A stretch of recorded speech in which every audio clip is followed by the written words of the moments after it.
It had been over 5 years since my wife of 10 years, Linda Taylor, a local branch manager for Union Bank, asked me for a divorce. Her simple explanation was, "I am no longer in love with you." She claimed there was no one else. Linda said over time, we had just drifted apart. I had my doubts but was never able to prove anything. I had heard her on her cell phone talking shortly after that night, whispering about the big changes coming into her life. We agreed to joint custody of our daughters, who were 12 and 10 at that time. During private interviews with professionals, both girls had decided to live with her. The reason I was recalling it all was because of an article in the paper today. It was about the regional junior vice president, Linda Taylor, and her husband, senior vice president Michael Taylor, attending a charity function in Houston. Another photo showed their daughters, aged 17 and 15, named Sophia and Olivia Taylor, dressed to the nines and described as upancomers. It was definitely Linda. She now had the status and prestige she had always wanted. The article said she was highly coveted in social networks. Her current husband had at one time been a person I called a casual friend.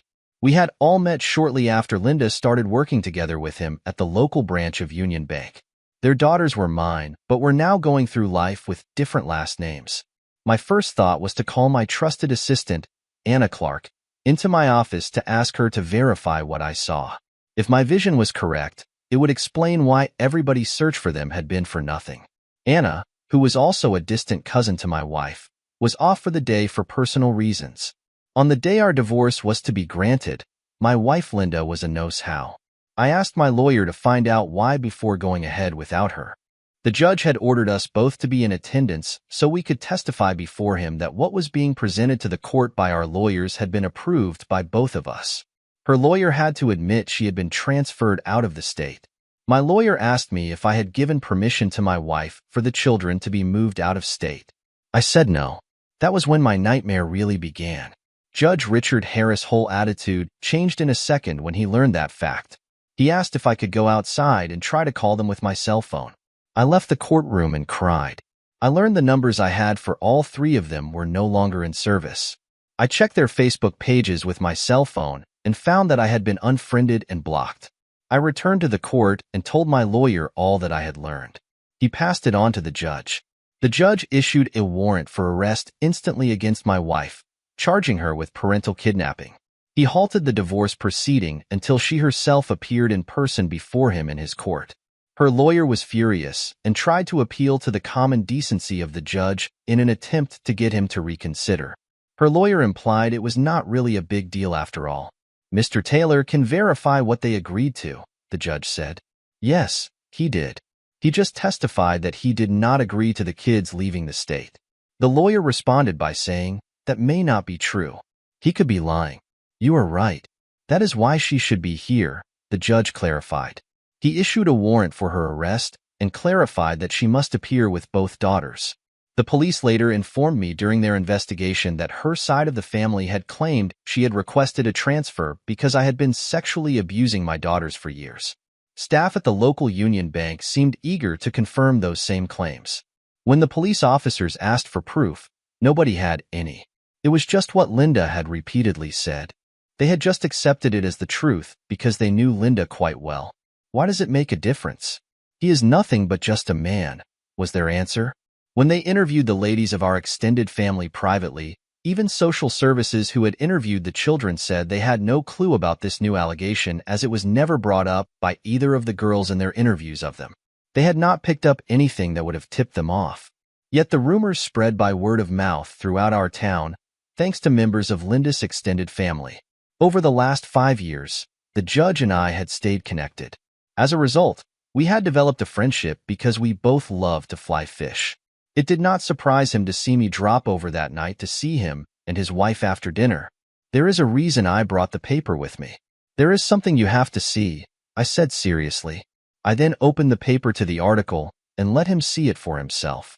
"Son of a witch," the judge said. "Linda, can you hand me my cell phone?" "Stephen, I need you to give me a few minutes, please." "Richard, the picture beneath is of my 2 daughters," I said. The judge's face went white. Jesus Christ. For all this time they have been hiding in plain sight. I went outside and sat on their patio. Linda joined me, carrying us both a beer. He is livid. I have never seen him so mad. He is on the phone with the FBI. What did you show him? Linda asked. A picture from today's paper of my missing wife and her new husband. It is the first hint we have had in 5 years that she is still alive, I replied. The second picture on the page was my daughters with new last names. Oh, what a mess. That is why he called the FBI, because interstate flight with a kidnapping charge is a federal offense, Linda said. Why did not Union Bank help you find her? They got a legal ruling from a federal appeals court finding the court order issued by your husband saying that because it was a family matter, they did not have to comply, I stated. Tell the judge I have gone home because my emotions are getting to me, I said. Tell him he can call me at my office in the morning. For me, it was a long, rough night. Was there more to their relationship back then than just friendship? We were already married when she got hired as a financial loans officer in the department he ran. I was just getting my consulting firm off the ground. The question because of my daughter's name changes, were they actually his or mine? Did either he or I know what the real truth was? I said to myself, slow down, because Sophia had already been born when Linda joined the bank. The next morning, my concerns turned towards Anna. How was she going to handle it all? Over these last 5 years, her hate for her cousin had grown. I knew she believed me. Her actions over the years had proved that to the extreme. Many a time I wanted to take her into my arms and open up and tell her my feelings, but I did not. She deserved the best a man could give her. With me, and with what I was facing, that was impossible. Anna, in my eyes, was a beautiful woman. Her auburn hair, her soft smile, and warm heart were treasuring values a good man deserved to have. I could and did daydream about her, but that is as far as I would go. No man had a right to ask any woman to share the nightmare I was in. It was a busy day at work the next day, and I was thankful because it kept my mind from other things. It was towards the end of the day when my personal assistant knocked and opened the door. Stephen, there are 2 gentlemen here to see you from the FBI. Shall I let them in? Anna asked. By all means, I have been expecting them, I responded as I stood up. How can I help you? I said as they walked in. First of all, I am Mark Holmes and this is Douglas Dale, Mark said. We are here to get some background about this whole situation. I told them how we had met her current husband years ago. I explained that as far as I knew, there was no affair at that time, but because of their relationship as it now stood and with my daughter's name changes, it raised a lot of questions. I think the only way we could verify what was the truth is by forcing DNA tests to be done on all 5 of us. I thought that Sophia, my oldest, had been born before she was hired by Union Bank. But now I had to wonder if my wife Linda knew him from before that time period, I said. It was Judge Richard Harris who had stopped the divorce proceeding after he laid the charges of parental kidnapping because she, by not showing up, had ignored his court order. What you are going to need to find out is, did she file for divorce in Houston, and is she legally married to him? Douglas asked. So you are telling me that the judge never granted the divorce? That is right. The court records will show that the divorce was not granted because of her failure to obey his court order to show up in court to verify to him that what was agreed upon was actually being presented to the court, I said. Judge Richard is a man who can't be swayed or influenced by the stupidity of others. He does that in all of his cases because at one time he had been duped by a crooked lawyer, I said. Did you give your wife permission to leave the state with your children? Asked Mark. No. We learned from her lawyer that day that she had moved out of state. The judge asked me to try to contact them on my cell phone. When I came back, I told him that their cell phone numbers had been disconnected and that I had been unfriended and blocked from their Facebook pages. So she had moved out of state before the divorce was even final and got married less than a week later, Doug let out.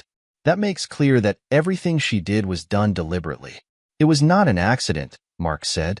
That contradicts what we were told, she stated in her interview in Houston this morning. When was the last time you had any contact with your wife? Douglas asked. That would be 2 weekends before our final court hearing when Linda and our daughters removed the last things they wanted out of our house.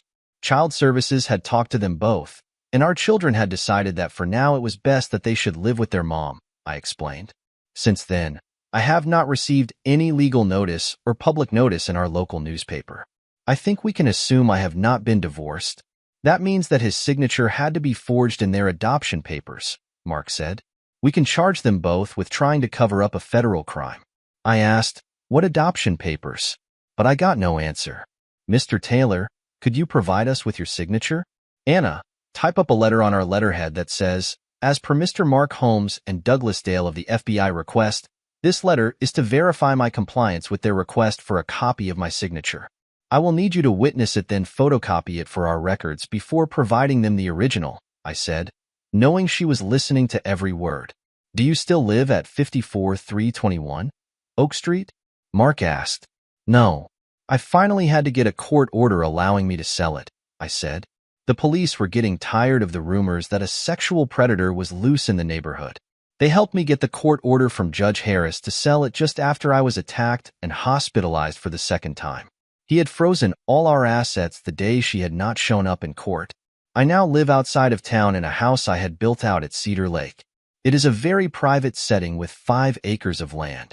I had it wired with electricity for my own protection because there are still many that believe the lies spread by others. After they had left, I let Anna know what was going on. She was shocked to learn that her older, distant cousin had been found. I saw the hope growing in her eyes along with all the questions. There was still too much not known, and as a result, I still had no answers. Anna, when I leave tonight, my cell phone will be shut off. If you are bothered because of my situation, use your best judgment. In an emergency, call me on my house's phone, I said. Anna hated her cousin Linda for destroying a good man's reputation and his personal relationships. Stephen had lost a lot of family and friends because of the rumors she created. She would not have believed that kind of damage could be done by someone if she had not seen it herself. She had often wondered how much one had to endure before the truth came out. Human nature, because of what she had witnessed, had proven beyond a doubt that the lie was always accepted. Most believed that if it wasn't for his company, Stephen would have ended it a long time ago. He had sunk all his free time into his work, and as a result, he had tripled his client base by 3 times or more. Finally, he had started coming out of his protective shell 2 years ago. That was when her fresh supply of freshly caught trout seemed to die off. What surprised her the most was to this date, she had not heard his wife or children's names once from his lips since the day they left town until today. During that time period, she had hopelessly watched him waste away. He was now a shadow of his former self. Anna had been 15 years old when she met Stephen Taylor, age 20, for the first time at a family's pre-Christmas party. Linda had just announced their engagement, making her the center of attention.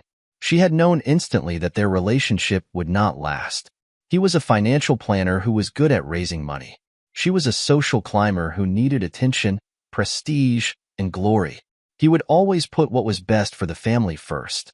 She would always have to be first, and as long as she felt she was getting that, their relationship would last. She had told Linda's mother if they had kids, they would divorce as soon as they reached their teens. She had nailed it right. Her own marriage did not last because her husband had died while serving before she had the chance to become a mother. As a result, when she needed advice, she had turned to Stephen. It was Stephen who helped her through those rough times. He stood beside her as she buried her husband and carried her as she mourned. He had become not only her boss but her best friend. She had watched him go through his own living hell these last 5 years, and it helped her realize that he was the one she wanted to grow old with. Stephen's biggest problem was no matter what he did, he was haunted daily because of the past. As a result, he was stuck in a reality that few could see, one that was controlled by the actions of others. The way Linda and her children disappeared had caused the rumors to spread like wildfire. Many now believed that Stephen had killed them to protect his own image. It was believed the reason he had so much security was that their bodies were buried on his property. For the first time in a long time, I stopped at Dave's Diner for supper. I got the unlimited salad bar with a side order of catfish. I had just gotten back to my seat for my first trip to the salad bar when Linda's father showed up. Without asking me, he pulled out a chair and sat his big bum down. I heard from Linda this morning, Peter Thompson said. I said nothing but just kept on eating. I had nothing to say to this Aholy. The last time he had spoken to me in public, he had threatened to find a way to kill me for sexually abusing his lovely 2 granddaughters. It was public scenes like that that had magnified my situation, causing the rumors to flow.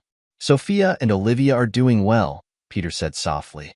My daughter wants me to find a way to help her resolve these unsettled issues from the past. Linda has finally admitted to me that you never touched your children in the way she accused you of. She used that false claim as an excuse to explain her need to disappear from town the way she did. I want to find a way to apologize to you. I also know she has talked to quite a few of the relatives today. Spread the word to everyone she talked to that I will believe that they are sincere when they have a signed statement written out and verified by a notary as to what she said and why, I said. When they have done that and have come to my office to give it to me, I will believe them. Until then, even this conversation is null. Until that's done, you are all dead in my eyes. Damn, that's harsh, Stephen, Peter said. But I understand where you are coming from and why. Do you really? I am just treating you the way you have treated me for the last 5 years. Dwell on that fact for a while. Now leave me alone and let me eat in peace, I said coldly. Remember, too many in this town, thanks to the extended family's rumors caused by their versions of the truth, believe that I should be dead because of something I have never done. I watched Peter walk away. Did he really believe that a 2-minute chat would solve his daughter's problems? Had he figured he could sit down and, with a 2-minute conversation, wipe 5 years of hate, hurt, and pain away? Did they all think that it would be that easy? Was I that stupid in their eyes that they would try to act like nothing happened? A few minutes later, the waitress who had served me came over and sat down. Mr. Taylor, I went to school with your daughters. Based on what I just overheard, I have to say that neither one of them knew what was going on. That Friday before they disappeared, we were looking forward to seeing each other the following Monday at school. I witnessed the man who just left working with others of your wife's family while they packed up their things after they left, the waitress said. After hearing what I just did, I thought you should know. Thank you for your honesty. It is refreshing to hear, I replied. I am not surprised that I have been lied to about what really was going on for all these years. I usually keep to myself because I got tired of hearing the whispers and the lies they felt they had to spread about me. With that said, she went back to work. When I used my card to pay the ticket, I doubled the total, giving her what perhaps would be her best tip of the night. I had a great weekend fishing in my canoe on the lake. Each day I kept my limit, but threw the rest back. One of my favorite meals these days is fresh rainbow trout cooked with flour and butter. Both nights I ate 2 of them with eggs and toast. Early Monday morning, I was at work, working on the first pot of coffee for the day that I had made. Reading the USA Today, I was a bit disappointed that nothing was being reported but realized that I was hoping for too much too fast. Anna showed up half an hour early. For that to happen, the Earth had to have moved in a new direction. She was excited about something because she was in an extremely bubbly mood. After pouring a coffee for herself, she joined me. Looking back, Linda and I had gotten married right after she graduated from high school. Sophia had come just over a year later. I spent those first few years flipping houses, buying cheap and selling high after remodeling. She took courses and started out as a teller at Union Bank, learning the financial business from scratch. One of the former owners saw my natural ability and became my mentor. When the partners decided to retire, Taylor Consulting was born. They worked part-time for me and helped it grow in leaps and bounds. When Olivia came into the world, I had my whole future planned. I heard what you told Peter on Friday, Anna said. Hell, everybody did. My cell phone was ringing all weekend. I told them all. Do you blame him after what the family has done to him? You all made him a walking dead man in this town. I got one question, boss. Why are you requesting notarized statements? I smiled and said, public slander. Oh, Anna said. You are going to sue for everything she has, wouldn't you? I asked. Yes, because that is the only way you can clear your name and restore your credibility. Even better, by getting a court order freezing their funds until my slander suit is done restricts them. It forces them to have to rely on a public defender, I said. Would you like to go into federal court using a freebie lawyer? Well, boss, it is going to be an interesting week. If all those who called me follow through, we are going to end up with about 20, Anna said. Most of the family are basically good, honest people. The problem, as I pointed out all weekend, is they had accepted the lies as the truth. I told them when they went to church on Sunday to ponder over that. The question is, will their own guilt move them to do what they know is right? As she headed to her desk, she turned and said with an inviting smile, Boss, remember, some of us single girls do enjoy spending an early morning fishing. For the first time in years, I broke out in a laugh. When I left for the day, I said to Anna, "Thanks for putting a smile on my face." Anna was, and always would be, my rock. I firmly believe that if it was not for her, I would not have made it through the nightmare of these last 5 years. By lunchtime on Thursday, we had 24 signed and notarized statements, all basically saying the same things. My wife in name only had told them all that she had to leave town because I had been sexually abusing my daughters for years, and that she had finally found the strength to get out. Linda had claimed she filed for divorce on those grounds. If any of them had checked the court documents, they would prove for themselves what she had said was false. Some had helped her sneak out of town with her 2 daughters and had promised Linda their silence. All admitted to her calling them this last week in an attempt to resolve the past issues, and in doing so had admitted that everything she said about me was a lie. It was my view that Linda was afraid of losing the new life she had built for herself. She had no remorse or guilt for what she had done. She would have gone on as if nothing had happened if I had not caught her image in the paper. I knew since my daughters had not attempted to contact me that they believed whatever she had told them. The best I could hope for with the facts now coming out was the satisfaction of knowing I might get the feeling that justice for me was won. I had reached the conclusion that as far as my daughters were concerned, like most of the family, I had been written out of their lives. Having a name to go on, Anna was able to find her current legal address, where they both worked, and the address of that location along with their current net worth. She said, "Your appointment with the civil lawyer is at 2. Make it clear that Linda needs to be served before she is charged. Also, remember to tell her that you would like a court order to freeze their assets." Damn, I thought to myself, Anna, you are leaving nothing to chance. God have mercy on Linda if you ever see her in person, because you will not. I came back to the office at 4:30 carrying a chilled bottle of champagne and 2 long-stem glasses. The lawyer Anna had picked out was taking the case. I gave her everything: the old court records, the stenographer's recording of the judge's ruling, the affidavits all signed, along with a copy of the warrant for her arrest. I also brought her the copy I had showing the news article promoting my wife's new life. I made sure she knew everything about the relationship of all 3 of us, and when I had officially met him. When the lawyer learned of the compliance of Union Bank, she said, "We should sue them too for deliberately contributing to the deliberate attempt to destroy a man's life." I said, "As long as one suit covers the other, I am game." She smiled and said, "Okay, it is on." I smiled in the knowledge that we Americans in general will sue over anything. Anna and I shared the bottle of medium champagne I brought back with me. The 750 milliliters bottle gave us about 2 glasses each. We were just sitting and chatting when our phone rang. Anna answered it and mouthed, "It is the judge." I turned on the speaker. "Hi, Richard. How is it going today?" I said, "All things considered, quite good, Stephen. I called to let you know that the FBI is moving ahead for a grand jury against Linda Lynn Taylor and Michael Richard Taylor next Wednesday. They will also be asking for an order to allow them to bring Olivia Taylor into protective custody, along with an order forcing all to submit to a blood test for DNA," Judge Richard said.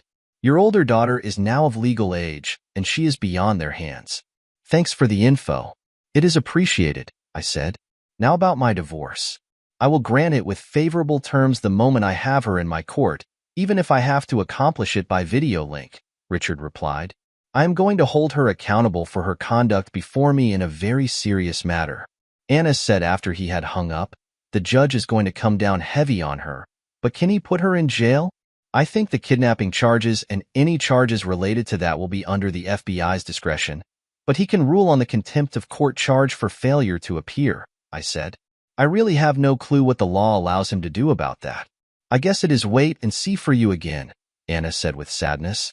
"Yes. I have been waiting for over 5 years. A few more weeks isn't going to make much difference. It also gives the attorney I hired a few more days to deal with the court and have her served. If anyone knew anything, they were not saying anything." The next week went by very quickly. On Thursday morning, my lawyer called to inform me that the papers had been served on them while they were at work on Wednesday. She mentioned she had successfully had anything in her names like their bank accounts and assets frozen. That afternoon, Doug Dale, the FBI agent, called me and asked me to stop by St. Francis Hospital to have blood drawn for a DNA test before 6. The sample would be sent to them for testing. I gladly did it. I was out on the lake fishing for breakfast Saturday morning when my cell phone rang. I looked at the caller ID. It was Anna. "You have got to go to the office and see the USA Today newspaper," she said. "It shows Linda, Michael, and Olivia being detained by the FBI last night during another social event." I replied, "I am on the lake heading for shore. Once I get changed, I will head into the office and check it out." Curiosity was killing the cat. I had to know what the FBI was going to charge them with. It took me about an hour to get to my office. Anna had been right, but what really got my attention was what the reporter wrote. Kidnapping. We all have a view of what it is. Does it really mean our thoughts are correct? Under federal law, kidnapping is defined as using force, lies, or fear to steal or hold an individual captive either by force or by sociological means in order to benefit from it in some manner. Kidnapping is a felony. The average sentencing is 10 years. This is just one of the charges facing Linda and Michael Taylor because of their conduct after she left Illinois with her children without clearing it with her husband, who she was divorcing at that time. According to what court records show, when she filed, it was because she no longer loved him. The judge issued the bench warrant against her for kidnapping after halting the divorce proceedings because of her failure to appear as ordered. It was our own story about the couple 3 weeks ago that finally led to her being caught. It is apparent that Linda used the Taylor name when she got married to Michael Taylor in a civil ceremony in New York City just a week after she left Illinois. We have learned that the paperwork filed to have Michael Taylor legally adopt Sophia and Olivia Taylor was fraudulently created and submitted to the court, who had approved it. Mr. Stephen Taylor's signature had been forged. The FBI now believe this was done by the couple so that they could hide the Taylor daughters in plain sight. It seems the couple had worked together in Union Bank years earlier when they were starting out their respective careers.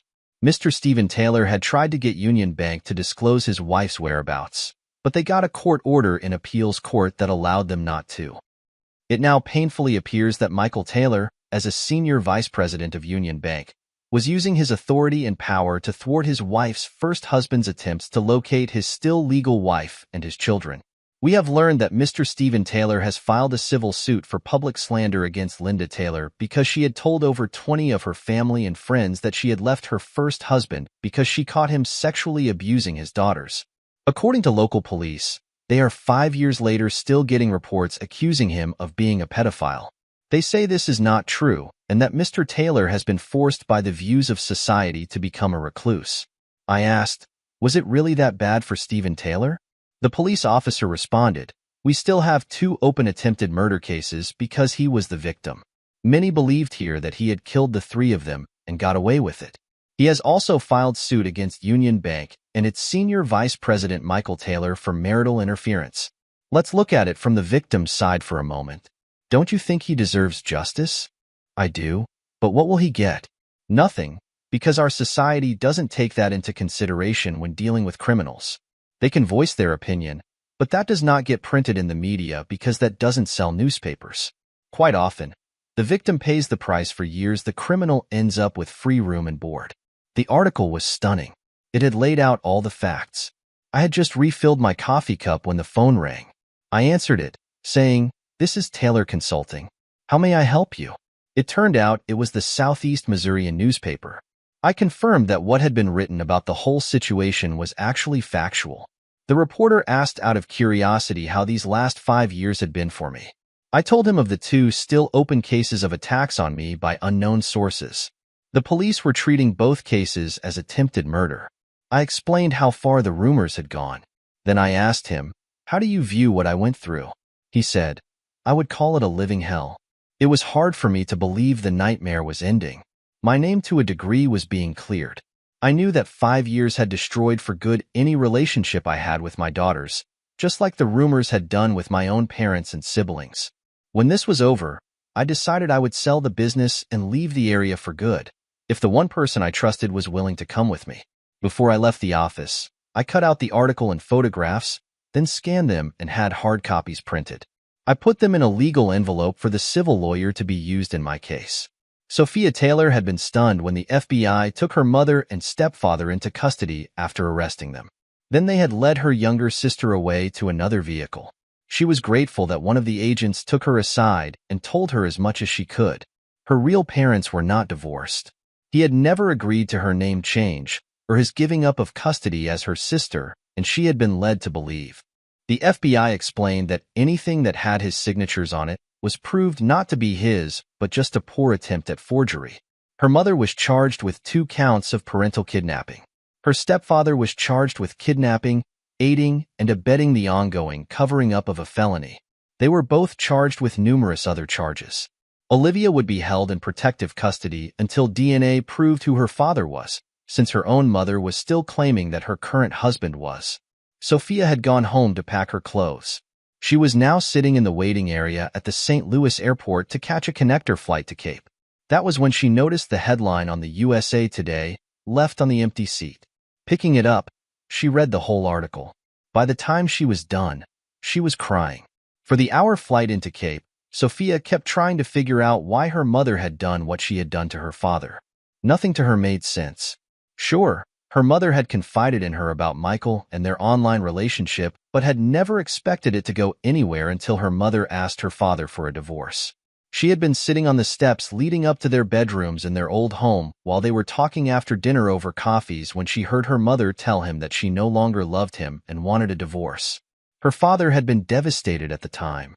Her mother's view was, who the hell cares? He is nothing but a man, and there are plenty of other suckers like him. Now, with what the newspaper had disclosed about her mother's and Michael's previous relationship, it had raised even more questions. As she watched the plane start its descent, she wondered if the empty car rental booth at the airport still had a phone. It was 12 in the morning. Sophia Taylor was parked outside their old home, waiting for the sheriff department's vehicle to leave. She had been there for over 2 hours when suddenly she was blocked in by 2 unmarked cars.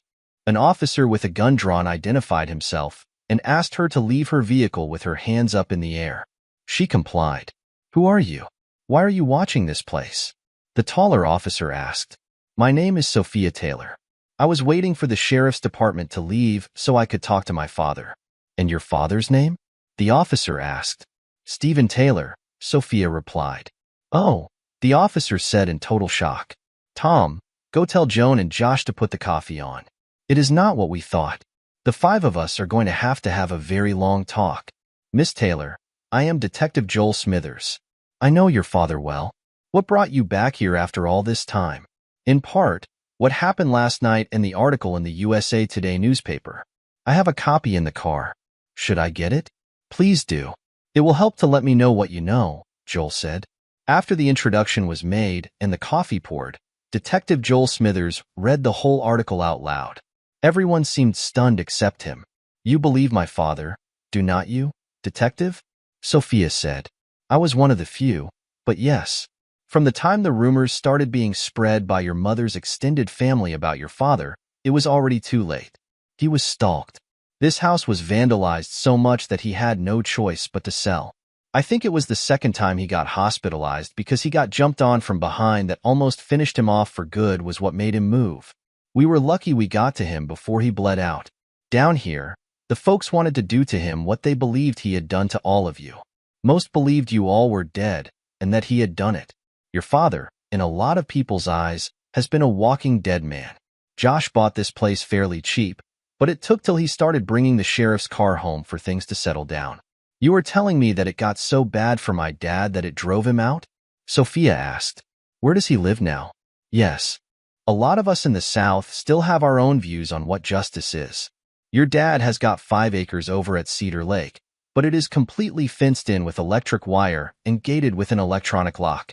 In the 2 years he has lived there, outside of his work, no one has seen him in town. How am I going to get a hold of him?" Sophia wondered aloud. "I think I know how," Tom said. "I will have dispatch see if his business has an emergency contact. Be right back." A few minutes later, Tom was back with an address written on a piece of paper. "Miss Taylor, do you know Anna Clark?" asked Tom. "She is a second cousin of my mother's, I believe." "Why?" Sophia asked. "According to our emergency records, she is the only one who can get a hold of him 247, Tom said. "I talked to her, and she has agreed to talk to you without making any promises. An official fact about Miss Clark that I just heard concerning her: she is tough, hard, and cold when anyone comes towards her boss because of a personal nature. I think you should know. Anna protects your father, Stephen, like a mother hawk does her newborn. If she does not believe you, she will do anything she can to ensure you will never get near him. She is on the way to your father's business right now. She said she will wait for you there. He handed her the address. Sophia thanked them for their help before she headed off.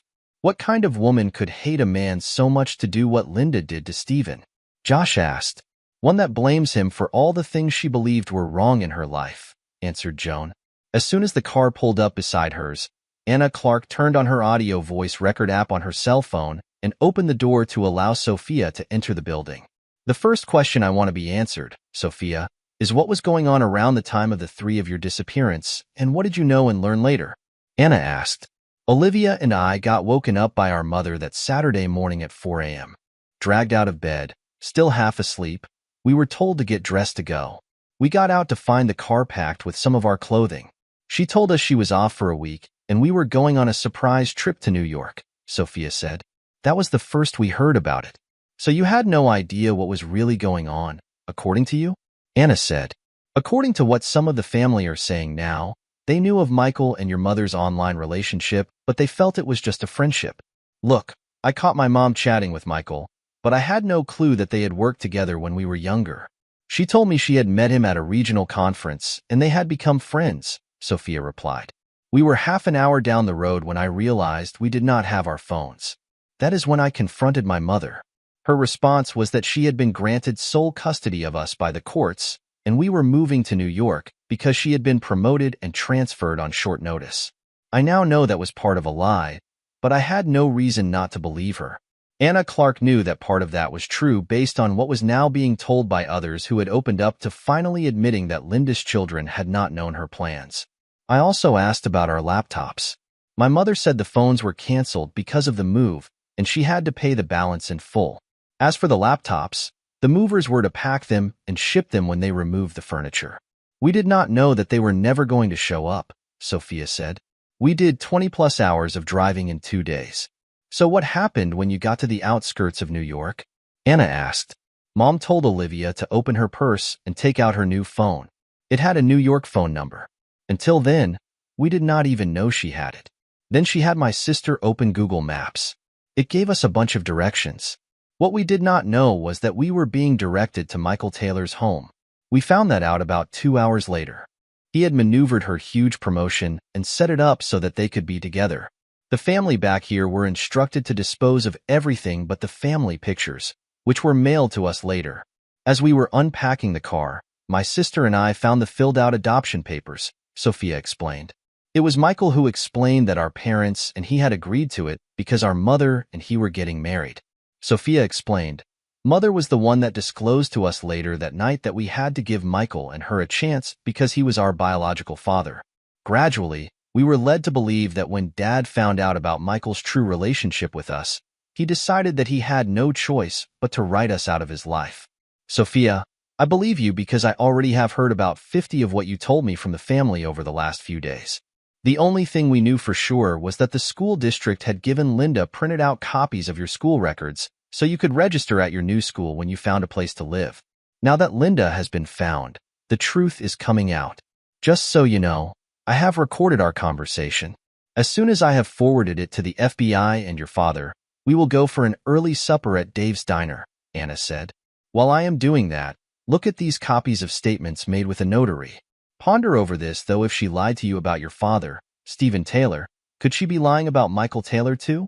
Anna went into the other room and watched Sophia for a few minutes before forwarding their conversation.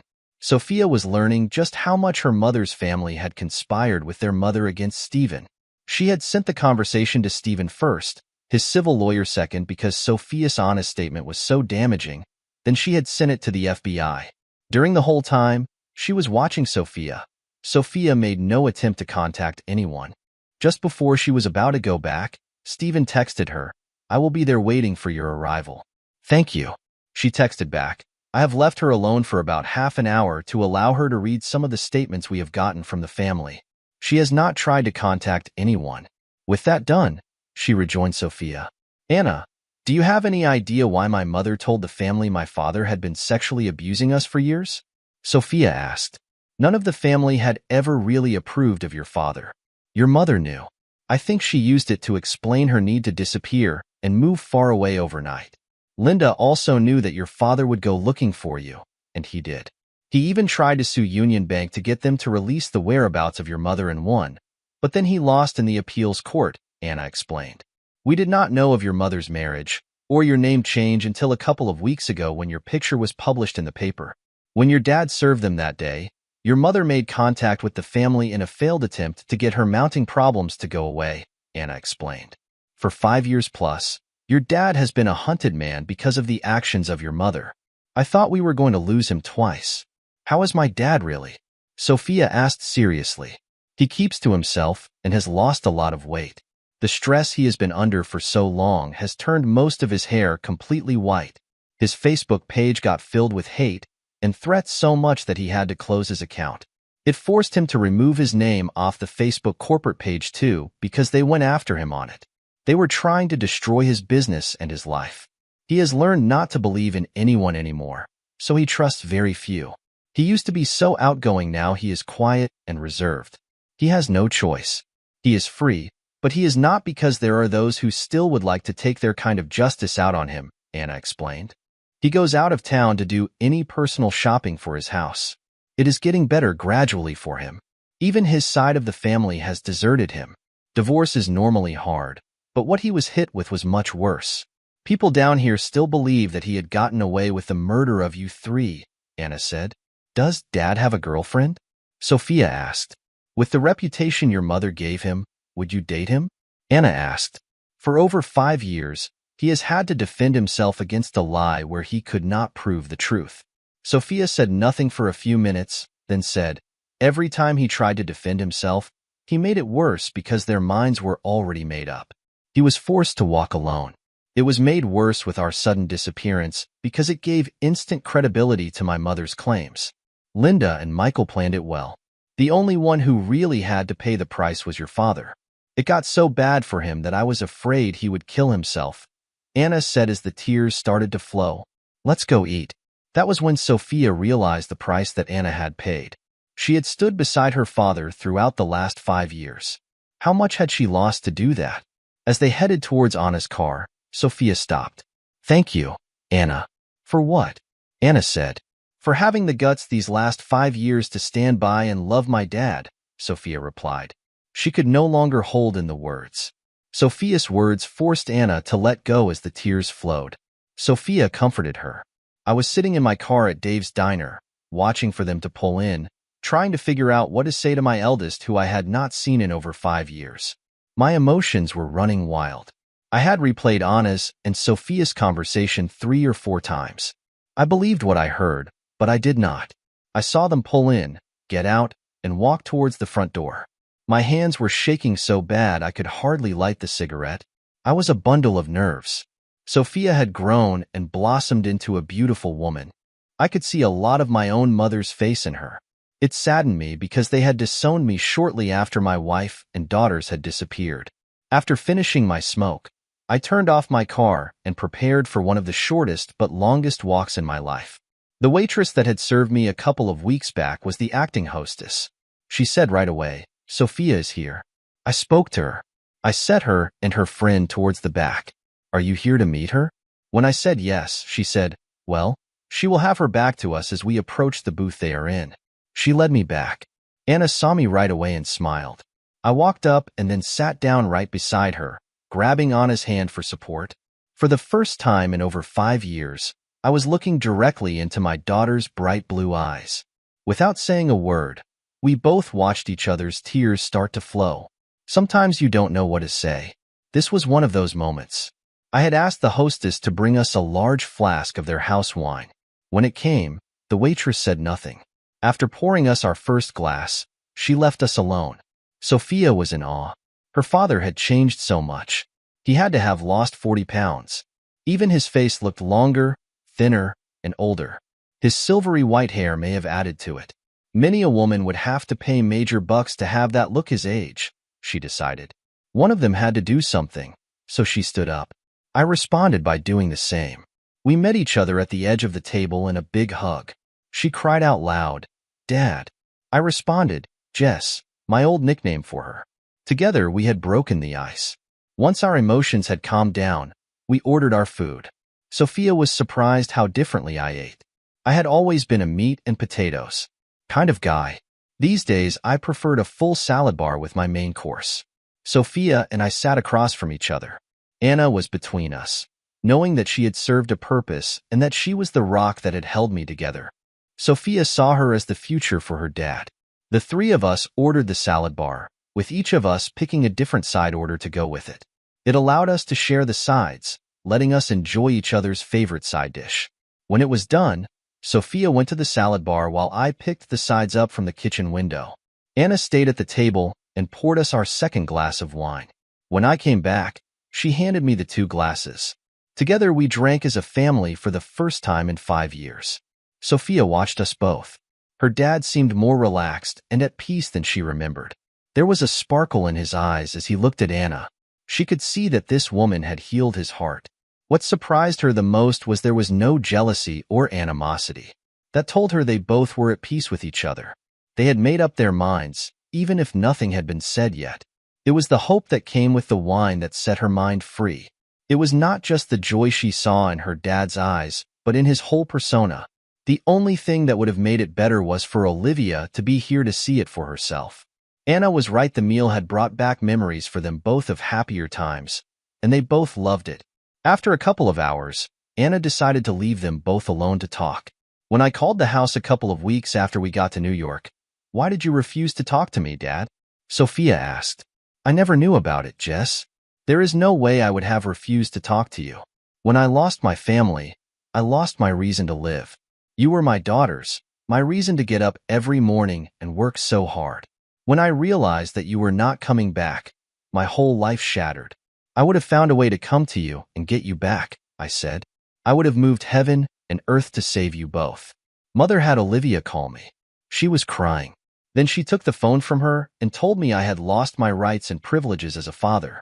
She warned me that if I tried to call again, I would regret it. A few minutes later, someone called the police, reporting that I was sexually abusing both of you. They took me to jail.